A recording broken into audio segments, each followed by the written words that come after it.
Hi guys, let's see how to save a design that has transparent or background removed in Canva. So first we need to click the background. Click on the background color. Make sure it's white. So here's the code for white. If it's in the other color, you can just drag all the way up, check the code. Now we will try to save it. Click share, download. Make sure the file type is in PNG.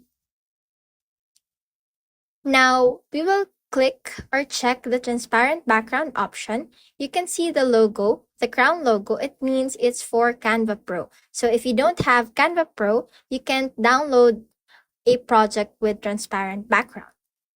So now, let's try to download it.